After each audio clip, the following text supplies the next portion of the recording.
So, we are done dun sa 3 problems. I have 3 more problems. So, please bear with me kasi medyo mahaba yung solving nitong problems na to. But first, okay, let me remind you of the formula na gagamitin natin dito. Which is yung ating flywheel. Okay? Let's have this one. Okay. Saan ba yung dulo niyan? Yung mata. Okay. So, let's go here. Hanap nga ako na mas maganda.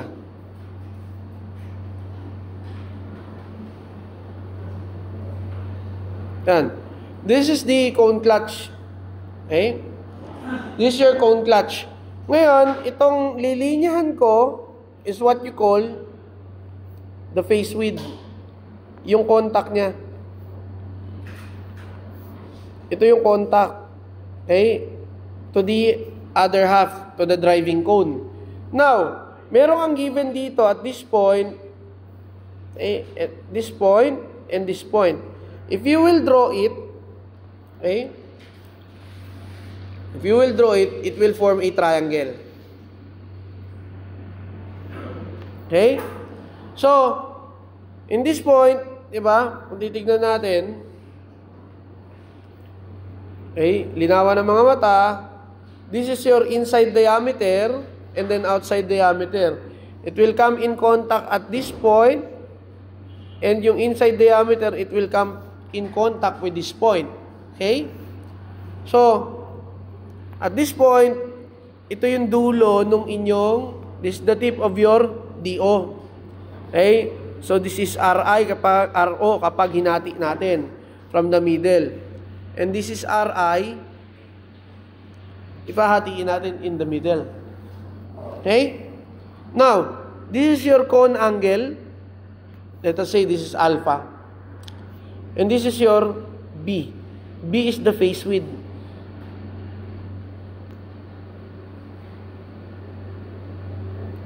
It is responsible for coming in contact with the driving cone clutch. Okay? So, if this is your cone, na it will come in contact with the cone clutch.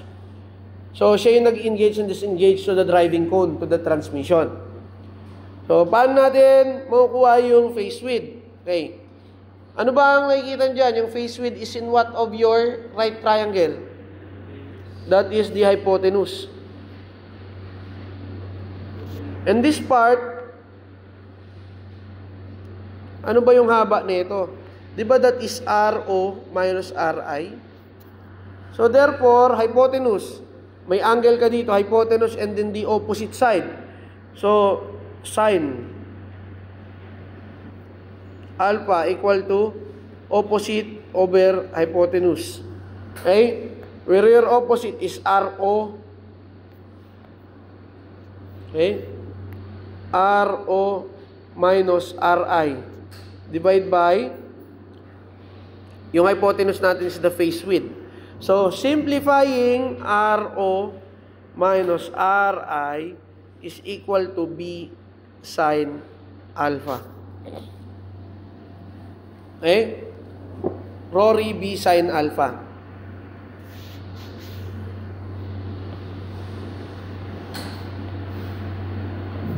Yan. RO is B sine alpha.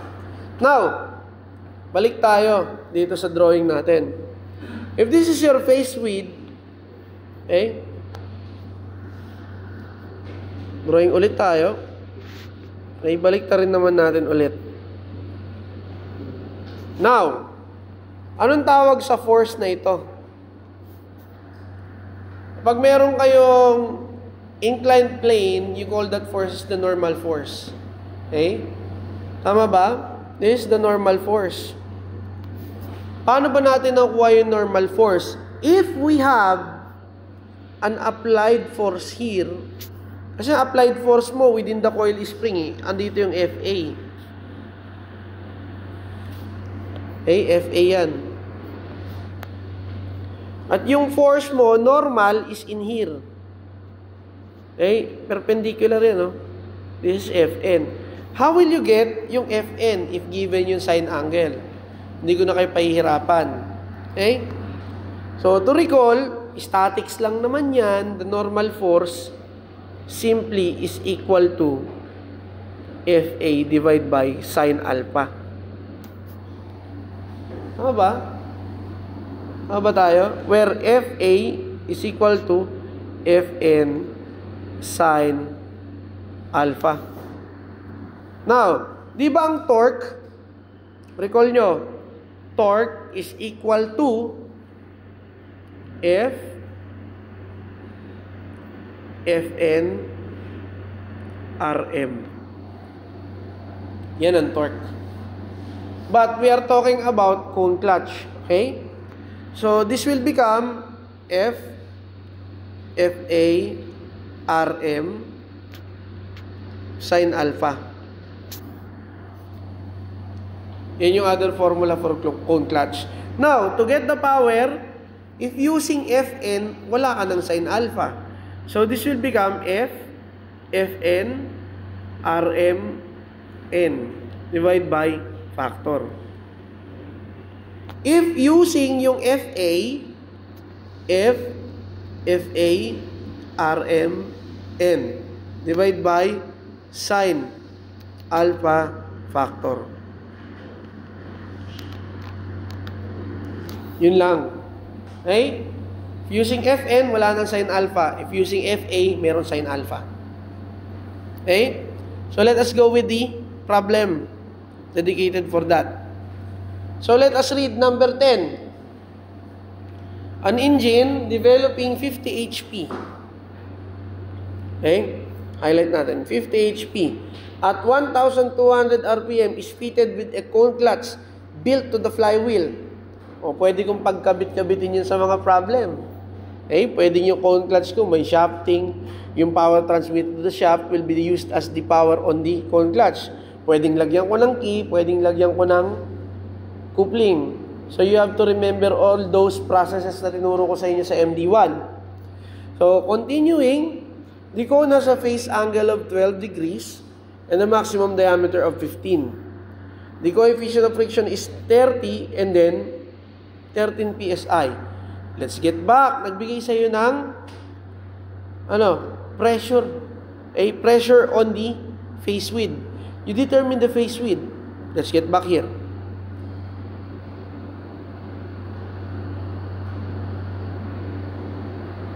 Okay. Yung Fn na yan, that is where the pressure will come. Nandito rin yung pressure. Pressure. Kapag kinuha mo yung gitna niyan, nag-front view ka, ito yung iyong sa RO. Ayun yung RO mo, dulo. Yung RI mo nandito. Ito yung sa RI.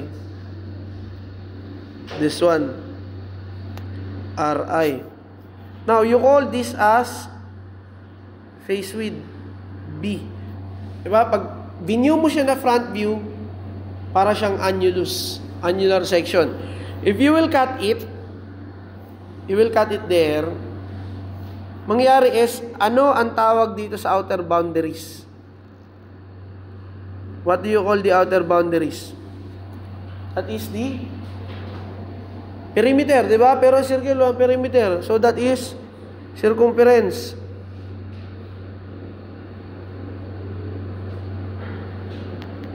Tama? Tapos nandyan yung pressure. Diyan nagpupush yung pressure. Recall nyo that pressure is equal to force over area. Ang gagamitin ko sa pressure is yung Fn natin. The normal force on the area. So, Fn divide by yung area natin, circumference times yung ang tawag dito, face width.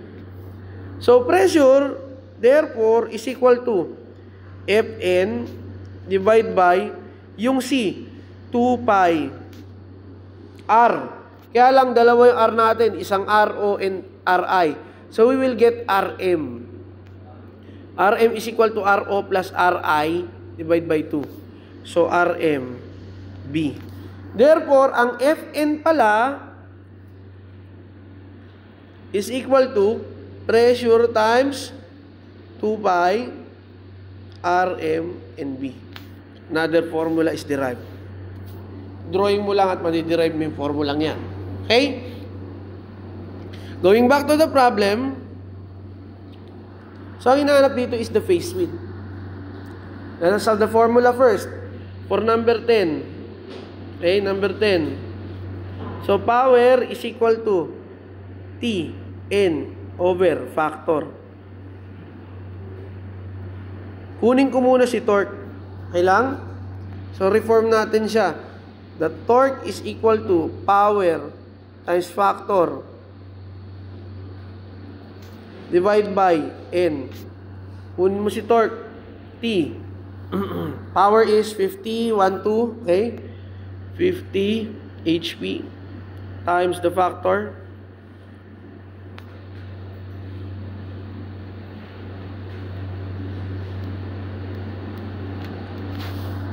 Okay? Divided by 1,200 RPM. Cancelling all same units, HP, HP, RPM, RPM. That will become, calculate, labas ang calculator, 1,200. Okay, this is 26.0417 pound inch. Okay, I will store it with alphabet A. Okay, naka-store na siya. So, torque. Diba? What is torque? Torque is equal to Fn Rm. Okay?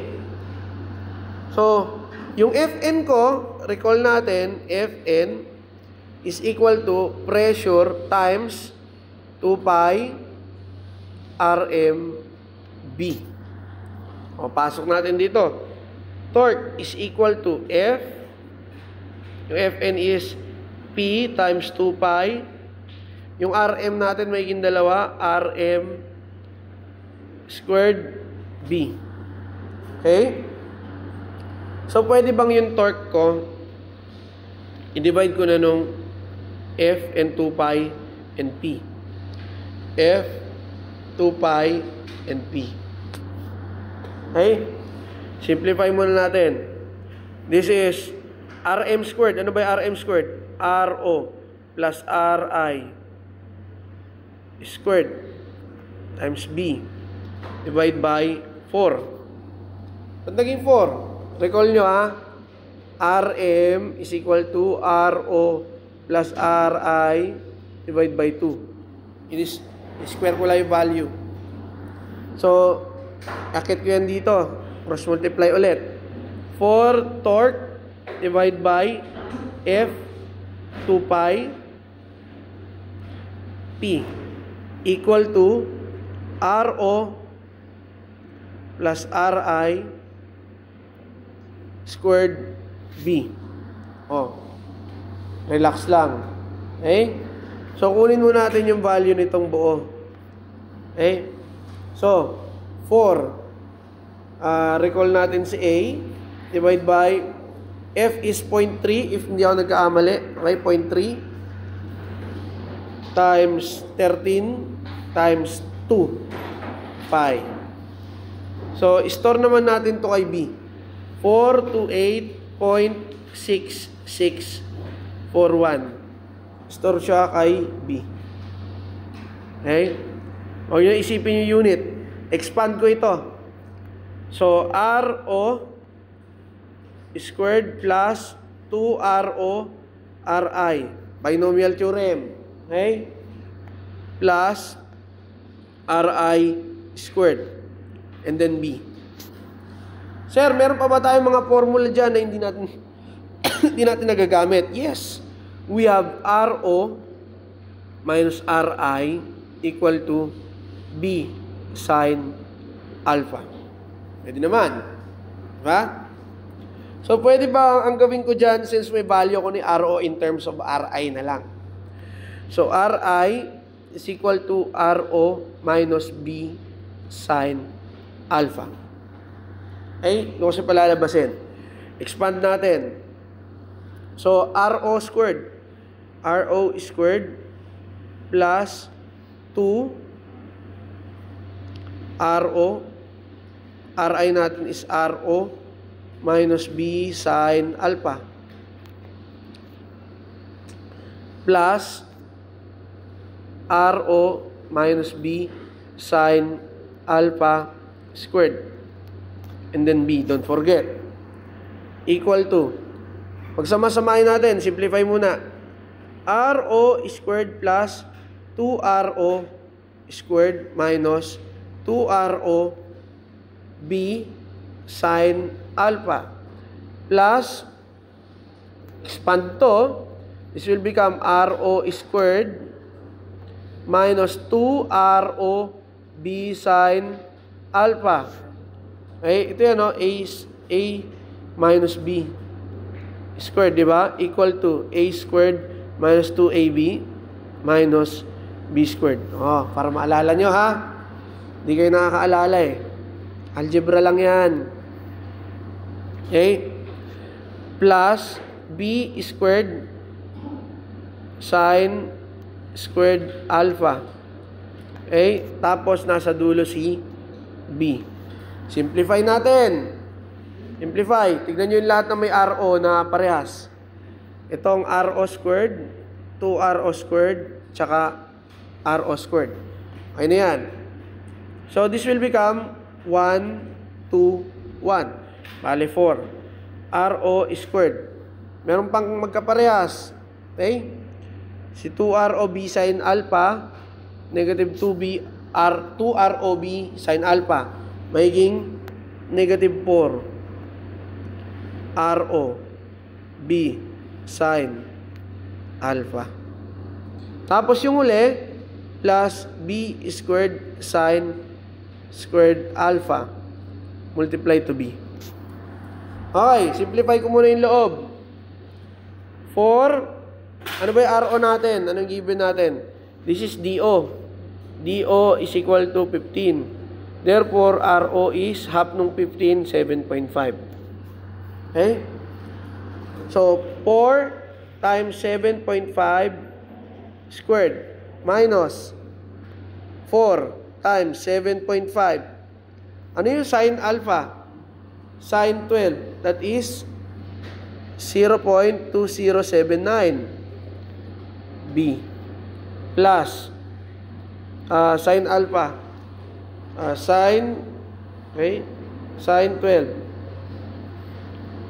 squared natin 0.04323 B squared.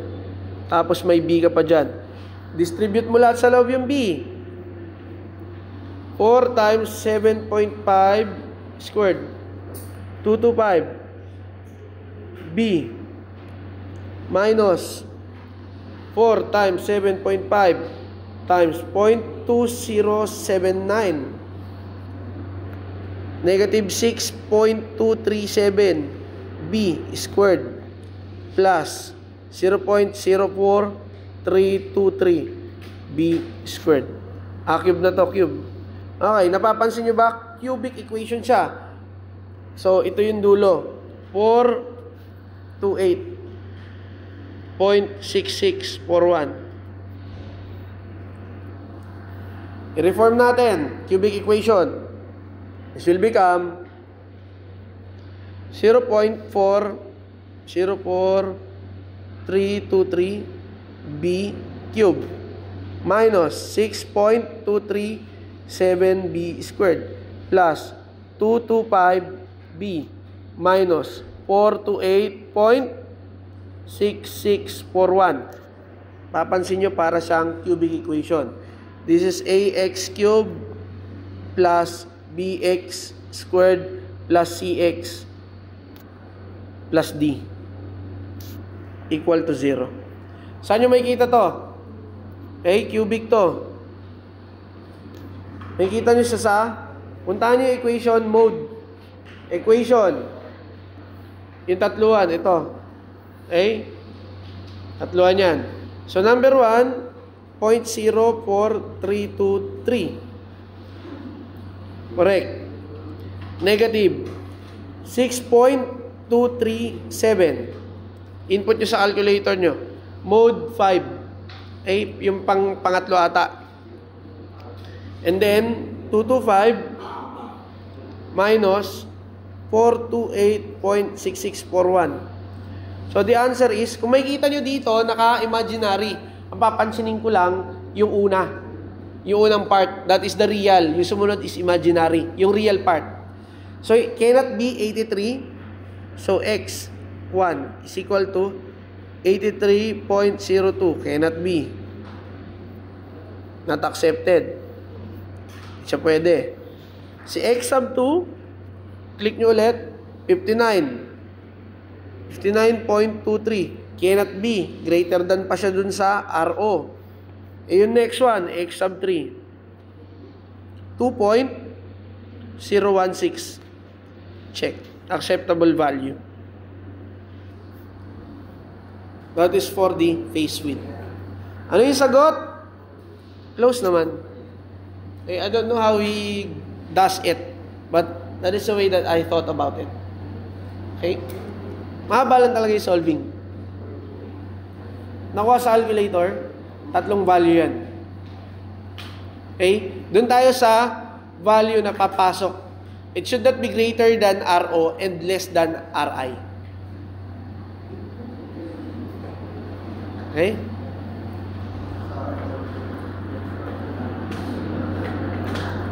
So, next problem. Number 11. So, it is said that using uniform wear, so ibig sabihin that is old clutch.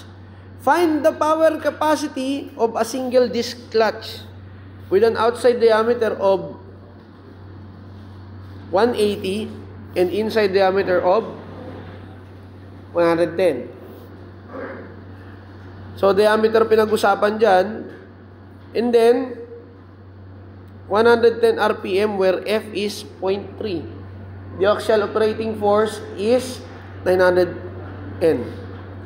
So, uniform wear. Pag uniform wear, number 11, pag uniform wear, yung RM mo is RO plus RI divide by 2. Okay? So, punta tayo dito. Power is equal to N, F, FA, RM, N. Divide by factor. Equal to, yung N natin, single disc clutch, F is 0.3. Okay, check natin. 0.3. And then FA is 900 newtons. The RM is 180 tsaka 110.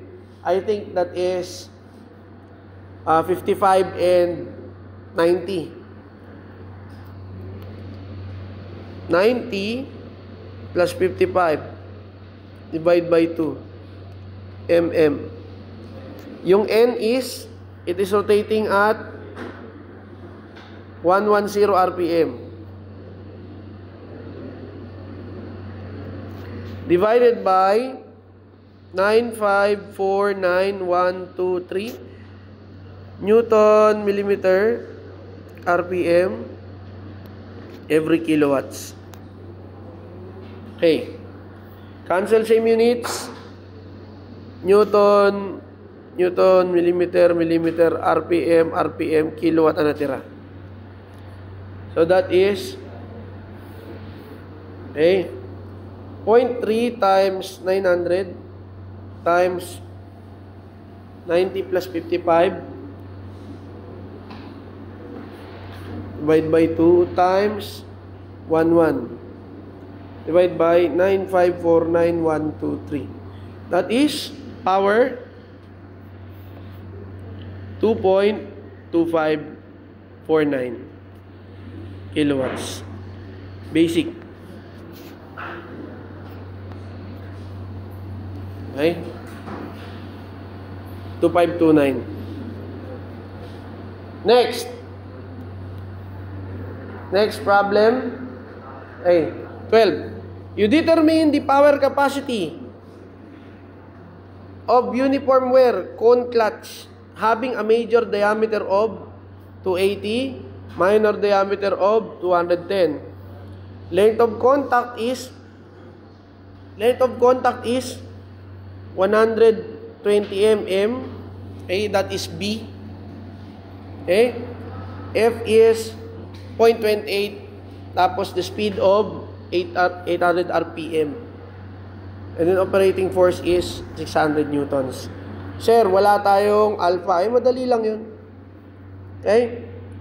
So, meron tayong number 12. Recall mo that RO minus RI is equal to B sin alpha.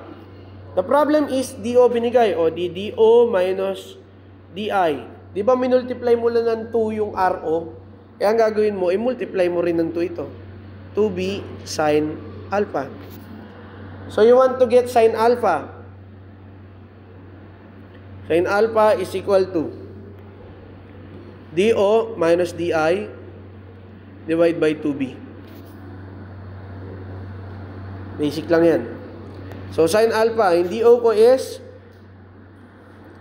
280, 210. 280 minus 210 divide by 2 times the length of contact is 120. Length of contact is other word for phase width. Okay? That is 120. Tama ba 120? Yeah, 120 mm. So what will be sin alpha? Okay, 280 minus 210 divide by 2 times 120. 0.2917. Store ko to kay A. Yan. So, mahanap ko na si power capacity. Power is equal to FA, RM, tapos N. Divide by sin alpha times factor.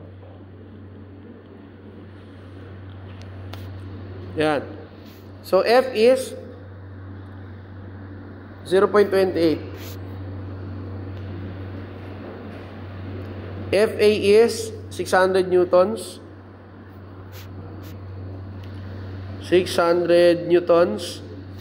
RM, uniform wear, o di RO, RI pa rin. RO plus RI. So, RO is 280 divided by 2. That is 140 and then 105. 140 plus 105 divided by 2. Unit is mm. N is 850 RPM.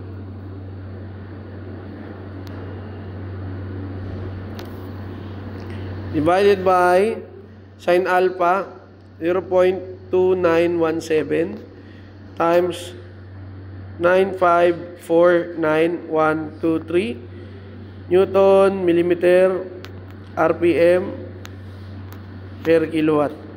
Anong unit ang hinahanap? Naka-HP ba? Kilowatt, kilowatt. Okay na yan. So, cancel same unit. Newtons, Newton, mm, RPM, RPM. Natira sa kilowatt. Okay, paslak ang value.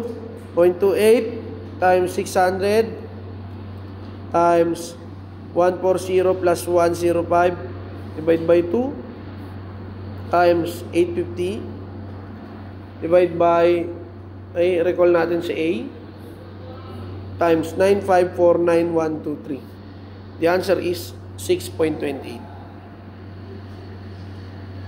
6.28 1 kilowatts. Very basic for problems 10 to 12.